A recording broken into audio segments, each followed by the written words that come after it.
Hey, what's up? This is SC Factory. Today we're going to make a video about NATs, specifically SC300. This is kind of like a bare bones NAT build, but just to show you guys what can be done for the cheap. This is a CX Racing kit. The manifold and fit fine. The turbo had a little bit of trouble with this. It was not exactly easy install, but not bad.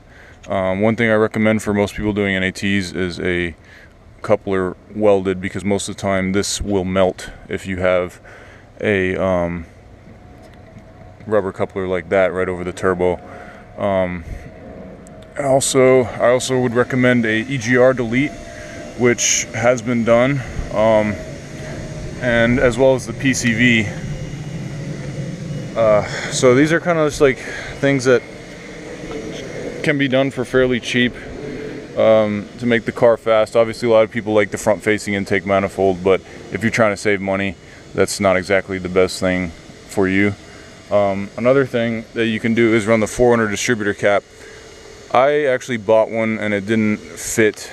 I mean, it did fit, but it didn't really make much of a difference as far as like getting a intake charge pipe on here, just for the CX Racing kit. So anybody looking to do that, that's kind of, you know, where you're going to run into.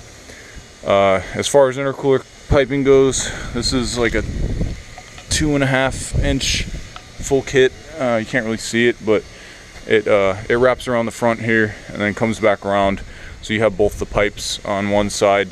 This was not exactly the easiest fitment, but it's a pretty tight fit there for the turbo compressor side pipe, but you know, not that bad. Everything is fairly easy. The biggest thing is getting this turbo situated with the distributor and the throttle body.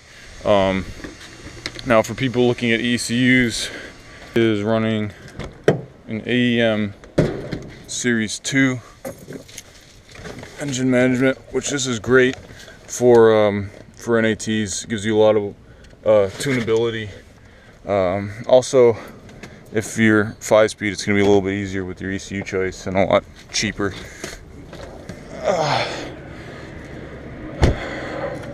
What else? Yeah, so I mean, that's about it.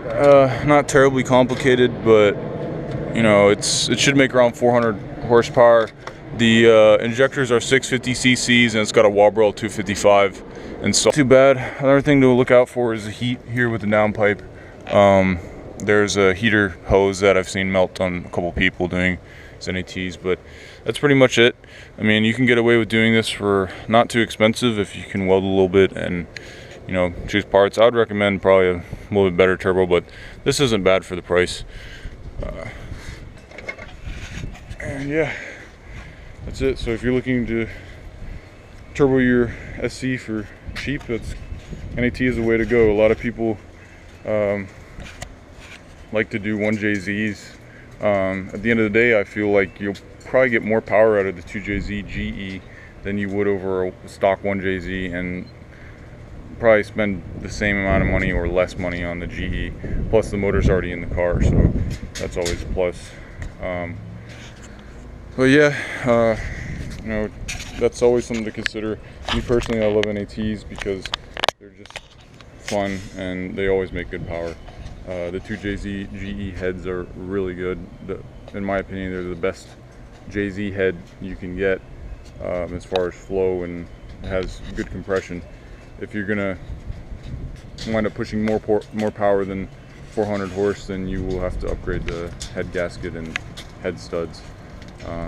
But other than that, that's one of my favorites. Yeah, all right, till next time.